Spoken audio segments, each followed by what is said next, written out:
이혼을 결심했다라고 하면은 이제 가장 걱정이 되는 게 뭐 자녀 문제도 있겠지만 물론 경제적인 부분이 그렇죠. 이제 가장 걱정이 될 텐데요. 재산 분할 이거는 어떻게 될까요? 그렇죠. 결국에는 뭐 이혼할 경우 특히 이제 우리 여성분 같은 경우에는 당장 생활을 해야 되잖아요. 그래서 경제력이 굉장히 중요한데 경제 문제가. 그래서 일단 이혼할 경우에 그 금전이나 재산을 받는 경우는 크게 세 가지예요. 위자료와 재산 분할과 양육비거든요. 양육비는 아까 설명을 드렸고요. 위자료와 재산 분할을 이제 구별을 해야 됩니다. 위자료는 어떤 사람이 잘못을 했을 때 그 잘못에 대한 손해배상이 정신적인 손해배상이고, 예를 들어서 뭐 상대방이 폭행을 했다 뭐 그럴 경우에는 그거를 입증하면은 위자료가 나오는데 그 금액이 많지가 않아요. 실무에서는 뭐 1000에서 3000, 아주 뭐 드물게는 뭐 5000 이렇게 이상 나오기도 하는데 보통은 3000 이하기 때문에 그렇게 이제 금액이 크지 않다고 봐야 되고요. 재산 분할이 중요한데요. 재산 분할이라는 것은 뭐냐면 부부가 결혼한 이후에 같이 공동으로 형성, 같이 만들거나 유지, 그 재산을 관리하거나 아니면 증가하거나 아니면 감소 방지, 이렇게 어떤 기여를 했을 경우에는 나중에 이혼했을 때 그 재산을 나누는 거예요. 각자의 기여도에 따라서 나누는 것을 재산 분할이라고 볼 수가 있습니다. 그러면 일단 재산 분할 같이 나눈다 거기까지는 이제 알겠는데 도대체 어떤 재산을 구체적으로 나눌 수가 있을까요? 거의 모든 재산이라고 보시면 돼요. 우리가 재산을 생각하면 여러 가지 있죠. 뭐 가장 큰 게 부동산이죠. 부동산, 뭐 집, 그다음에 뭐 토지, 아니면 뭐 건물, 상가, 그런 건 당연히 들어가고요. 결혼 후에 생긴 거. 그다음에 뭐 차량이라든지, 아니면 뭐 예금, 금융재산이 있죠. 예금, 뭐 주식이라든지, 뭐 펀드, 그런 것도 다 들어가고, 그다음에 이제 각종 연금, 국민연금, 공무원연금, 뭐 퇴직금, 퇴직연금, 이런 거의 우리가 생각할 수 있는 모든 재산이 다 재산 분할 대상이 된다, 이렇게 생각하시면 됩니다. 네, 그러면 만약에 서로 아무래도 뭐 경제적인 문제다 보니까 민감하게 대립을 할 텐데요. 합의점을 못 찾는다면 어떻게 해야 되나요? 모든 분쟁이 마찬가지죠. 합의가 되면은 합의로 끝나는 게 가장 간단하겠죠. 하지만 재산 분할 같은 경우도 합의가 되지 않을 경우에는 결국에는 법원의 판단을 받을 수밖에 없고요.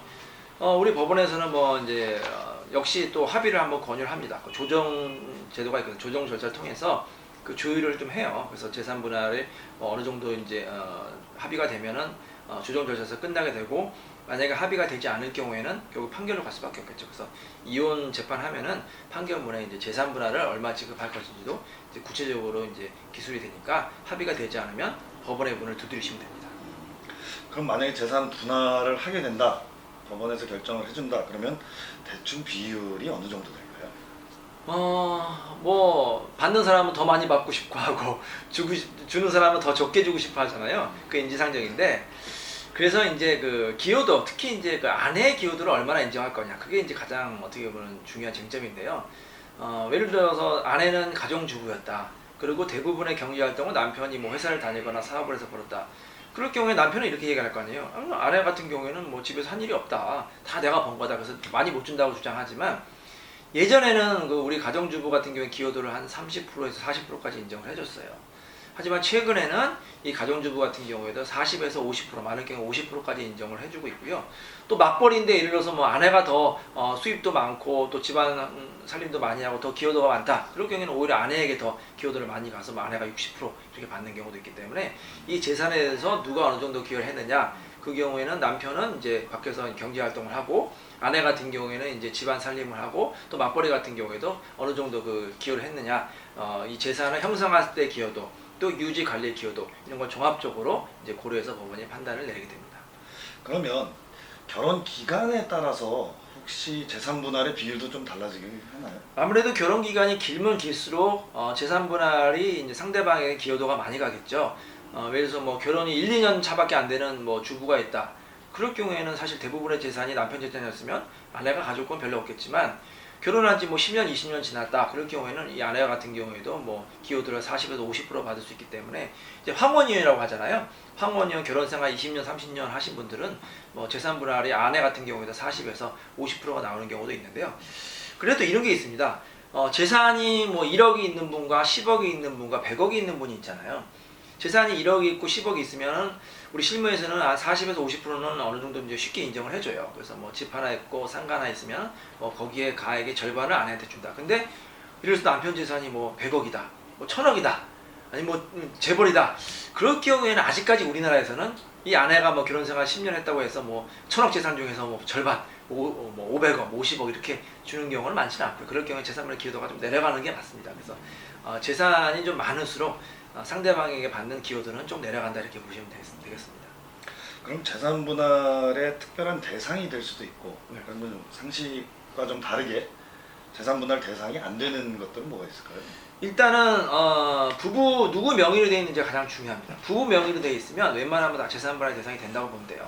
남편 명의건 아내 명의건 공동 명의건 다 그건 재산분할 대상이 될 수가 있는데 부부 명의로 되어 있지 않는 경우 있잖아요. 예를 들어서 사실은 남편 거지만 그거를 시댁 식구로 해놨다든지 아니면 다른 사람 명의로 해놨다든지 그런 건 명의신탁이라고 하는데 이 명의신탁 같은 경우에는 실무에서 굉장히 좀 인정받기가 어려워요.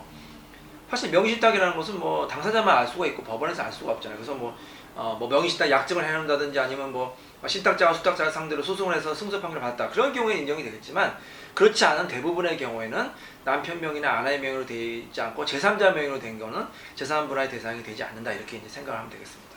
그럼 예를 들어서 혼인 생활 중에 부모님 집을 사드렸다. 부모님 명의로 집을 사드렸다. 그런 경우에는 어떻게 되나요? 그건 법적으로 부모님 거죠. 아, 그 돈이 실제로는 아들이 사줬다고 하더라도 그 아들이 부모님한테 증여해 준 거죠. 사준 거잖아요. 호의로 사준 거기 때문에 며느리 입장에서 억울할 수는 있겠죠. 이거 다 남편 돈인데 부모님이 집을 사줬기 때문에 억울하다. 그걸 달라고 청구할 수는 있겠지만 실무에서는 부모님 명의로 된 재산 같은 경우에는 재산 분할이 어렵다고 볼 수가 있습니다. 그러면 자녀 이름으로 예를 들어서 예금이나 보험, 기타 주식 같은 거를 좀 줬다.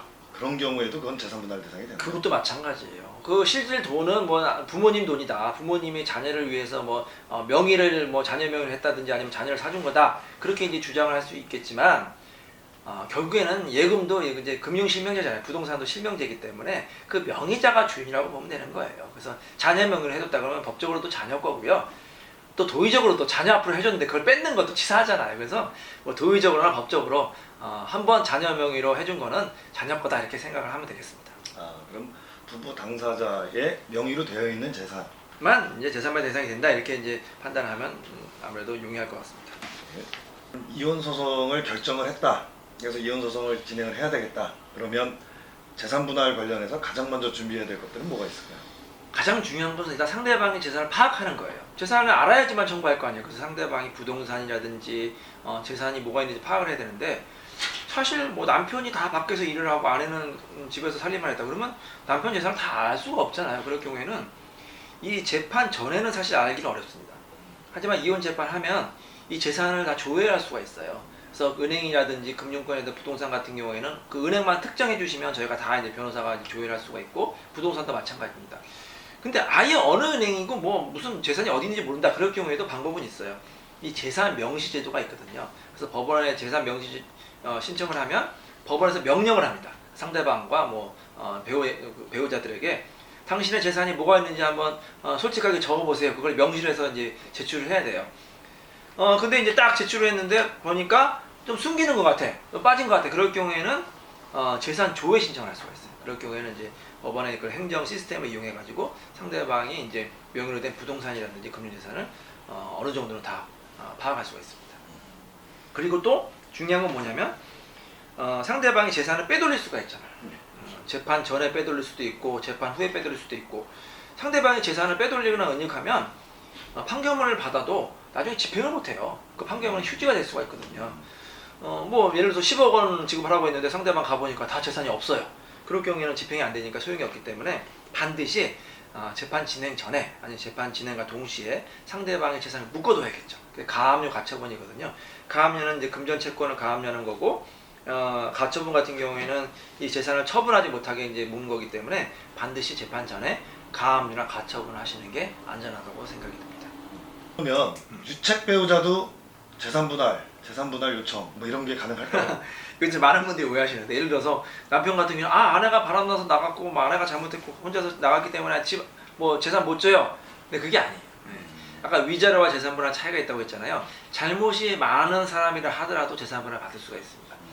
이 재산 분할은 부부가 공동으로 형성, 유지, 관리한 재산에 대해서 각자의 기여도가 얼마냐를 따지는 거지 누가 잘못했느냐는 사실 이론적으로 따지지는 않아요. 그래서 설령 잘못이 많은 사람이라 하더라도 어떤 재산에 대한 기여도가 있으면 재산 분할을 당연히 청구할 수가 있습니다.